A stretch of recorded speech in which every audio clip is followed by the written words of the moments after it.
702 Masterclass. It feels like a Monday to some of us. I truly was confused when I came in earlier. It being a Wednesday, we have a masterclass, but on the first and the last Wednesday of every month, what we do in our masterclass is we have conversations around our home ownership journeys with Absa Home Loans. And today in our masterclass, we're going to speak about the importance of wills and estate planning for home owners and the particulars that pertain to home ownership. And the reason we're going to be so specific about it is because the conversation around wills and estate planning is so big. There are so many different details we can get into. Today, we want to specifically speak around the aspect of being a home owner. And maybe you're not one yet. It does not mean this conversation is not for you. You must stay tuned and listen in so that you understand what you're getting yourself into when you start that 20-year marriage with your bank, for example. And should something happen to you, and you want to have those things figured out. So join us for this conversation. We will be with Hwalani Mabaso, Managing Executive of Everyday Advice and Distribution at Absa. We take your calls on 011 883 0702, SMS us 31702, tweet at Relebogile M at Radio 702 using the hashtag 702 afternoons and the WhatsApp line 072 702 1702. The masterclass with me on 702 is brought to you by Absa Home Loans. T's and C's apply. Absa is an authorized financial services and registered credit provider, NCR CP7. So in this conversation today, we're talking about the importance of wills and estate planning for homeowners.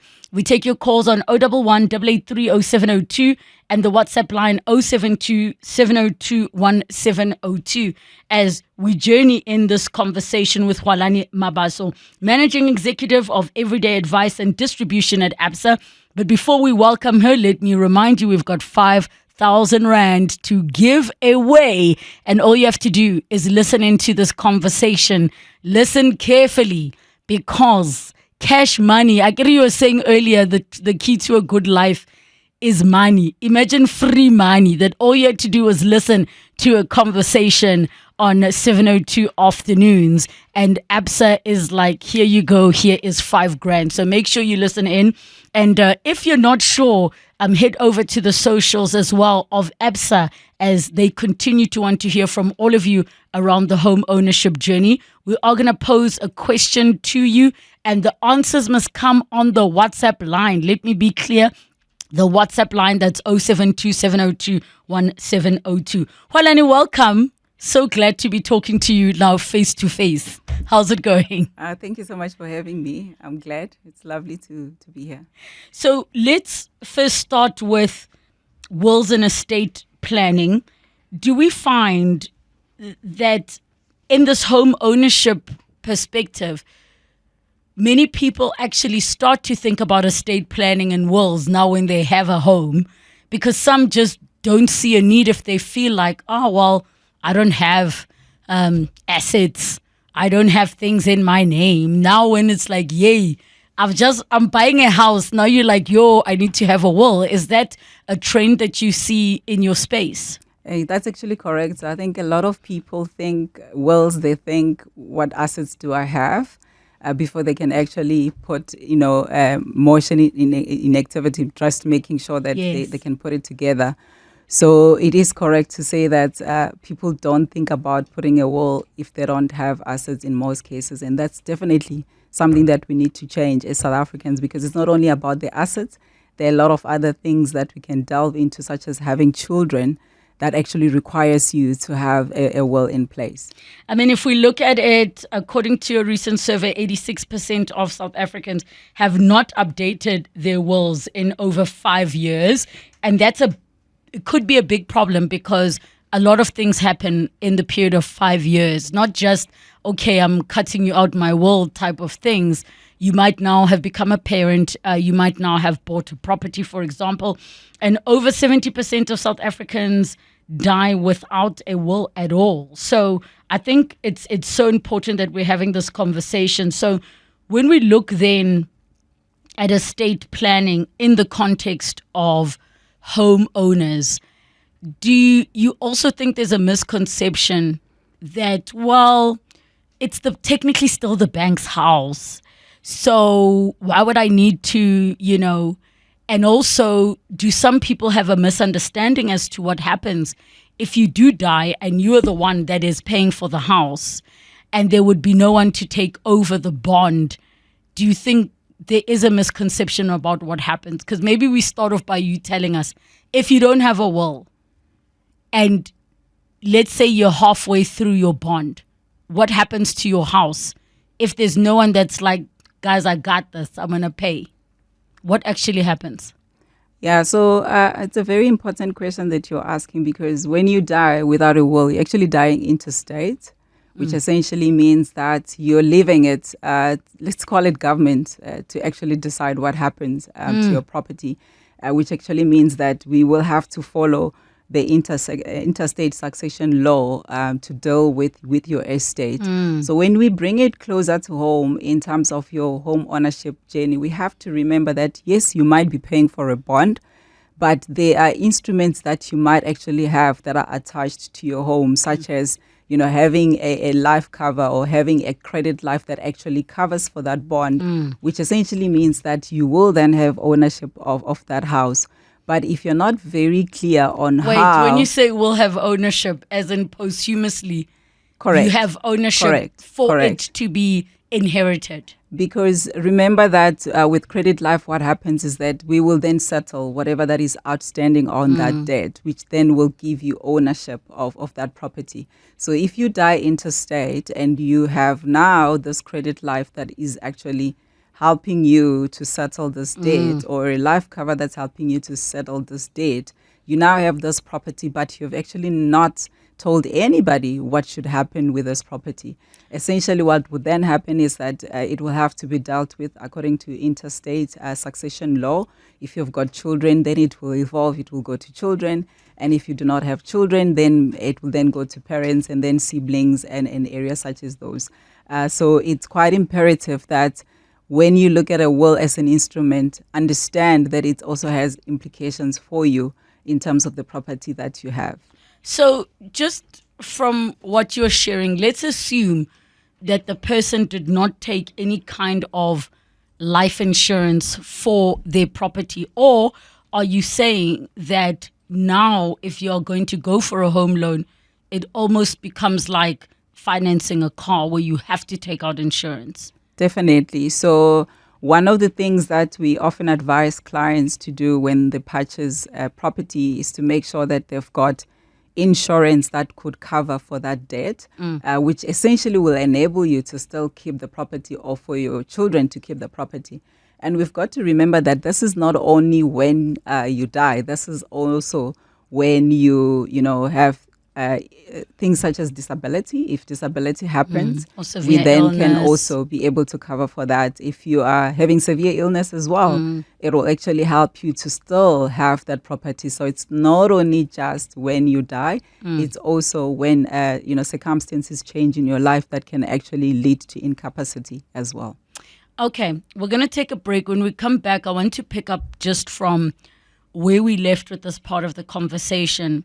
And I want us to operate on a worst case scenario so that the listeners who are in a situation where they don't have a life policy, and also we know life happens, right? You may have, I've heard from people where a person passes on and it just so happens that they had missed their last debit order. So in essence, the policy is just not there. I want us to talk about the worst case scenario. What happens to a property if it's still being financed and there's no insurance, and now families are coming there to say, how? Absa, what must happen? Where's our house? So stay tuned. Your questions 0727021702, or give us a call 011 883 0702. Are you ready to Together with Absa Home Loans on the importance of wills and estate planning for homeowners, we're with Hwalani Mabaso, Managing Executive of Everyday Advice and Distribution at Absa. And yes, we've got 5,000 Rand we will be giving away this hour. Do stay tuned when we ask a question of you that you get to answer via the WhatsApp line. Get in touch with us with your questions and comments 011 883 0702, and the WhatsApp line 0727021702. So, Hwalani, we were picking up on what happens, right, should there be a house that's owing, and maybe the people in the family, let's assume there is a will, but there is this asset that is still technically a liability. It hasn't been paid off. What usually happens? So let's say parent passes on, they have one child, it's a straight up, there's no spouse, there's nothing. That child is the one taking care of everything, and there's a will that says everything must be left to my child. Now this child says, guys, can I have the house? What usually happens? Then you say, well, the bond is actually X amount, and there was no insurance against the house. Do you first say, what would you like to do? Do you offer them the opportunity to take over? Does the law even allow it to happen that way? Or would the property had to physically go into the new person's name before them to take over? And if then the bank says, well, nobody's here to pay, like, what are the options available to the family? It's a loaded question that you're asking. Yes. So I think I'm hearing about children, becoming beneficiaries as well. So I would like to answer it this way. So let's start with having children that are actually now inheriting. It's quite important for our listeners to understand that you cannot have children benefiting without having guardianship. And this As in is why, minors, anybody under correct. 18. So if you're a minor, it's quite important for our listeners to bear in mind that there is a law that does not allow for children to actually inherit and without guardianship. So this is why it's important for all the parents and all the listeners out there to make sure that they do not have their children as beneficiaries on any of these things, because then it creates problems. The only way they can deal with it is to make sure that there is a trust that is set up, which is a testamentary trust, which can then become a vehicle for children that are minors to actually inherit. And that way, what then happens is that whoever the executor is will actually allocate all of this, and there will be those who will be responsible from an executorship will make sure that this is dealt with in the right way, considering that you've got minor children. But in the case, and just to clarify on the testamentary trust, because we touched on it actually in our masterclass actually as well, is that in essence you are not saying that your child cannot inherit your money. Correct. What you're saying is, if you don't specifically appoint accordingly, you're not going to be in a position posthumously to dictate how the money should be spent. So let's say you have a policy that the person, the children are to inherit R1 million, but you have not appointed anybody. Whoever the appointed legal guardian is going to become is the one who will freely be able to use their money as they see fit. Whereas through a trust, you can dictate that the trust must distribute the money to cover school fees, to cover basics. The balance when they turn 21, they can get. So just to clarify. That's correct. That's Okay. correct. So now to come back to the home ownership. In a situation where this child is an adult, what are the options available with a house that is not paid off to this child or this family member? And I think this brings us to the crux of the conversation, Yes. which is estate planning and why a will is important. Because if you sit with a certified financial advisor, they will actually be able to identify whether there's liquidity in your estate or not. So they will take into consideration the debt, including the house, which is the debt. So firstly, is this house having some credit life? If it is not having the credit life, then it will be a matter of you need to put this in place so that when you pass away, this house is actually not going to be lost or need to be sold for you to actually recoup some funds. It essentially means that whatever that is put after the liquidity calculator, then you will then go and make sure that there's an insurance to cover that. And I have to mention that the liquidity calculator will not only just take into consideration the debt, it will also take into consideration what happens. Because one of the things that we tend to forget is that I might be having the house now and I leave it to the children, I leave it to someone else. There is a transfer cost that will have to be paid later on in life. So when you do that liquidity calculation, it will help you to also include things such as the valuation cost that will come, making sure that there is the transfer from this owner to now the person who's the heir of that property. So I think the advice that I'll give to our listeners is just to make sure that before they put together this will and sign and say they are happy, it's done in conjunction with a liquidity calculator, which shows that there is liquidity in the estate. And should it happen that the house now is, lost, or maybe there's an issue of a debt, then at least we know what is likely to happen. So going back to the question of, now I've died and there's a property that I still have that have not been paid. The options, obviously the first best scenario that you want is that there is a credit life, is that there is a life insurance that will actually cover for that. But if that's not the case, what will then happen? It means that there will then be a discussion around having to sell the property to recoup whatever that is being owed, so that one can then have access to whatever that is left to be inherited by the family. Just to clarify, because you're saying one.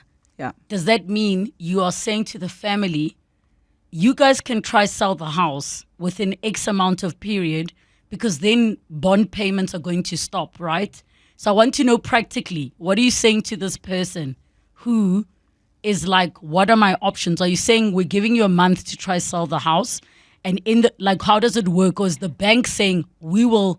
How does that part work? So this is where the executor comes in. Yes. So the executor will actually help you to facilitate the process. And in most cases, it will be there is debt, because the executor would actually have an idea of all the different things that you actually owe, or the debts that you owe. And that might also include the fact that you now sit with a property that has not been paid off, which essentially means that is now part of the things that needs to be settled. There is X amount debt that needs to be settled. And you might find that in actual fact, it's not necessarily to say that the property has to be sold. It might be that through some of the things such as maybe the pensions or whatever other inheritance, that the family might be in a position to settle the property. But we're not saying that you need to go and sell right out the property, Yes. but the executor will actually help you with that conversation.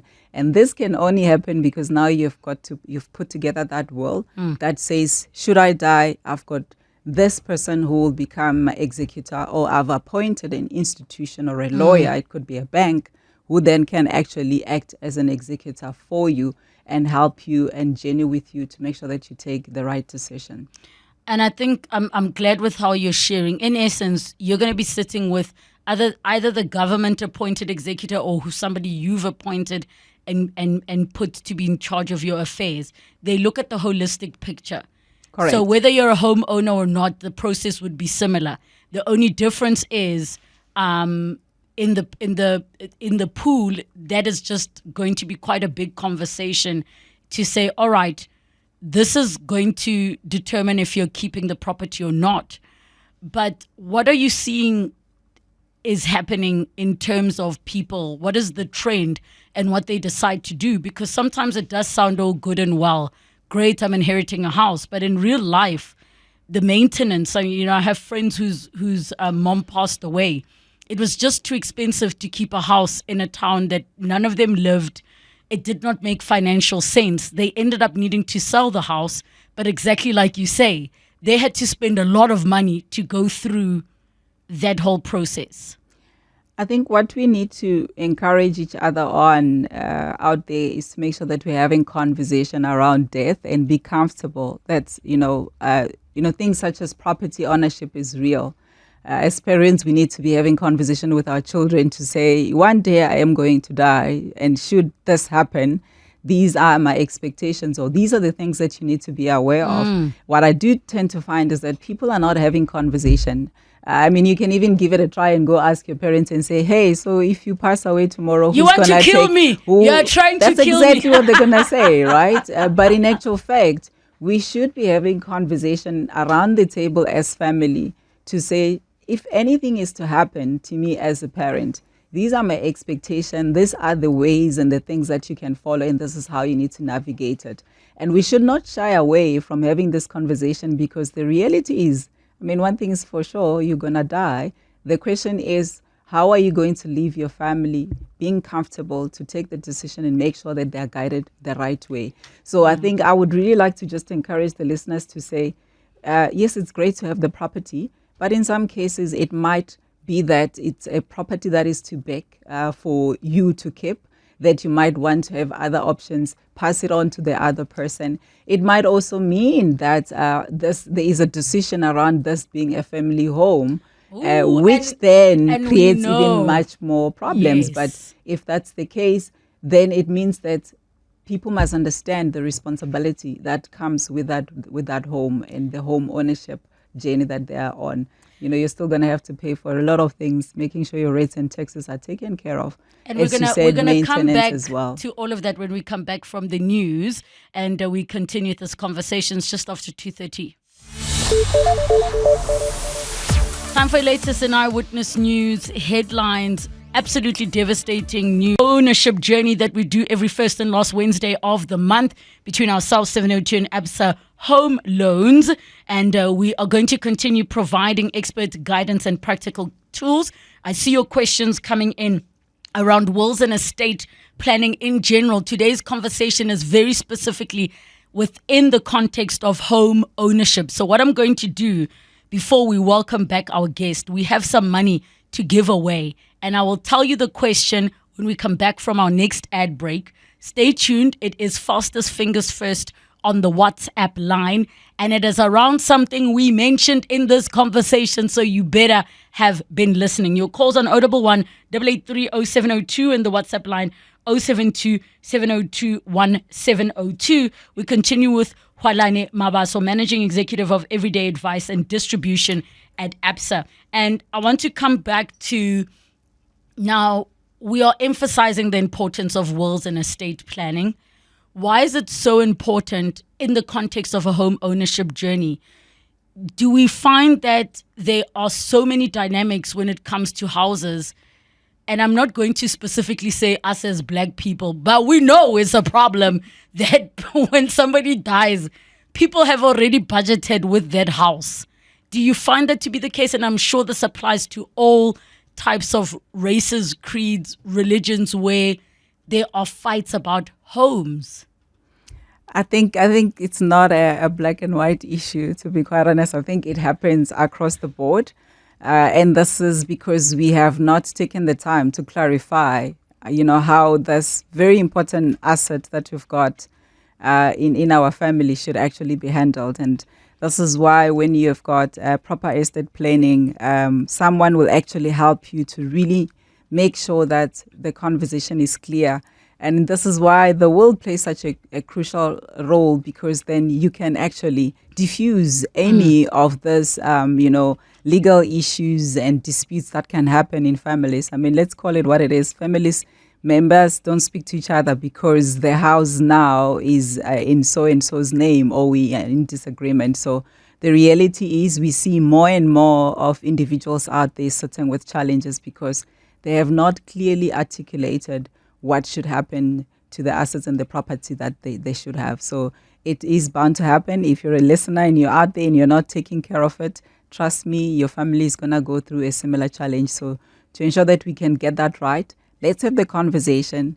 Let's make sure that someone who's specialized who can help us in the drafting of that will and getting it signed and signed properly, so that we can then have the right people taking ownership of the properties and the assets. You touched on the interstate law when it comes to what is dictated around inheritance should a person die without a will in place. So I just want you to repeat for us again that the hierarchy that they will look at first is, do you have children? Wait, is it not spouse first? Let's check, because yay, I'm a step. Okay, so which one is first? So just to go back, so if you don't have a will, you will then have your estate being distributed according to the Interstate Succession Act, which is Act 81 of 1987, which really, in most cases, does not tell us how your wishes were in terms of how we should distribute your interest. So what then happens is that we will then go, and again, it's important here to remember that there might be different marital regimes. So we must be mindful of that. Yes. Because if you're married in community of property or married out of property with articural, it will be a different story. It might be that we're talking about properties that happened before marriages. But in simple terms, I think what we need to understand is that if you actually die intestate, we will then first, we'll look at your spouse, we'll look at your children, and then it will evolve and go down to your parents, and then it will also go down to your siblings. So when you die without that will, you basically are saying that we need to go and find your family members out there, and then really then say, are these the parents? If there are no spouses or children, are these the siblings? And then we take care of it from that perspective. And of course, there can always be places that you can go to challenge, even if a will is in place. That's what the legal system is there for, but we won't be able to answer those questions today. When we come back from the break, we're giving you that question. Somebody's winning 5,000 Rand cash, courtesy of Absa Home Loans. And then we continue with this conversation. 702 Online has moved to Prime Media Plus. Estate planning for homeowners with Hwalani Mabaso, managing executive of everyday advice and distribution at Absa. And now it is time for the question. We are going to take your calls for questions around the conversation. But to win the 5,000 Rand cash courtesy of Absa Home Loans, you have to WhatsApp your answer. So comments on 011 8830702 and the WhatsApp line 0727021702. Fastest correct fingers first. Are you guys ready? Oh, I'm excited to give cash away. Okay, here's the question. What is the name of the insurance that you need to take out when purchasing a home? We mentioned this specific insurance in the conversation. What is the name of that insurance? And 5,000 Rand cash is yours. You had to have been listening to the conversation because there are many insurances associated with being a homeowner. But we spoke specifically about this one. We're going to tell you who wins that before we close up the show. Good luck. And then I'm going to call you now so we can go have a drink with our new 5,000 Rand winner. Hwalani, so let's then continue. We've spoken about what laws the government would follow should now there not be a will and they have to sort out disputes, because sometimes there are no wills, but people figure things out themselves, amongst themselves, to say, you know what, you're the one living in the house. It makes sense that you take it over. Me, I'm in Cape Town or I'm overseas, whatever the case may be. What happens now if there is no will and there's no one? The government cannot find family. The executive of the estate that was appointed by the government is like, guys, I can't find anybody. And actually, this house is, once you do the breakdown, there is a positive. This house needs to go somewhere. What happens? It becomes very complex. If there are no living family members, the entire estate may be forfeited to the state after 30 years. This is after they have extensively advertised it in the government gazette and annually for that period of 30 years to make sure that there is no one. Yes. And then it means then it becomes forfeited. So we'll have to wait 30 years for us to then say your estate is no longer yours. It belongs to government. That's what happens. My goodness, I can't believe that after 30. So in essence, people who are, you can actually go search somewhere to say, this is my surname. Do I have any relatives? Right? I'm not so sure about that, but I suppose, you'll have to prove and check and make sure that you've got all the things met to really identify you as a family member. But you could say that, possibly. What are some of the other things that we need to think about when it comes to estate planning and wills planning? I think it's important to just understand that when you look at estate planning and when you look at yourself and your family circumstances, you've got to understand that your will has to be reviewed quite often. We've got circumstances where you find partners who are actually divorced and they don't go and review the will or change the beneficiaries on the will. So if you're a divorcee out there, it's very important that after 3 months, you've already changed your will, because you're given a window of about 3 months for you to make those changes. So what we tend to find happening is that a lot of people sit on it thinking that I will go and do it, I'll go and do it. And 3 months Yes. later, it passes. 4 or 5 months later, we then can assume that you are quite comfortable to have your ex-spouse actually benefiting from your estate. So for everybody out there, make sure that you actually go and review your will. The other one is just really around parents who've got minor children. It's to make sure that they have got proper guardians for their children. We tend to say, I'm not going to give it to the husband, I'm not going to give it to the mother, I'm actually going to give it to my children. But well, if they are minors, chances are even that spouse that you say you don't want to give the money to Right. will end up becoming the guardian. So let's just make sure that we understand the legalities around that. And I think just for us as South Africans to make sure that we don't procrastinate, because this number, this huge percentage that you're talking about, it's mainly because people sit on it.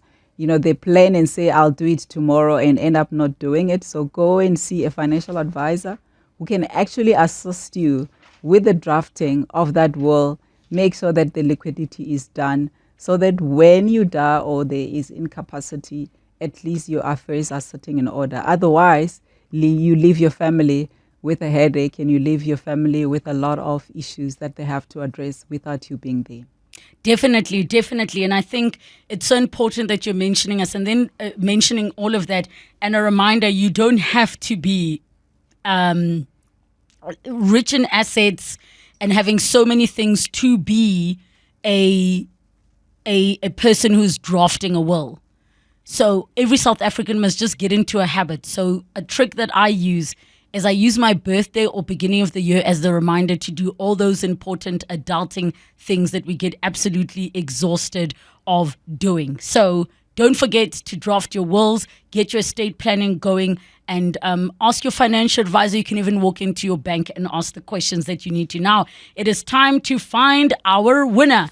And the question that we asked was very simple. What is that type of insurance that you need to take out that we mentioned in the show when you get a home, take out a home loan? Gumani, what's the answer? Business life cover insurance. Oh, no. That's not the one. That's not the one.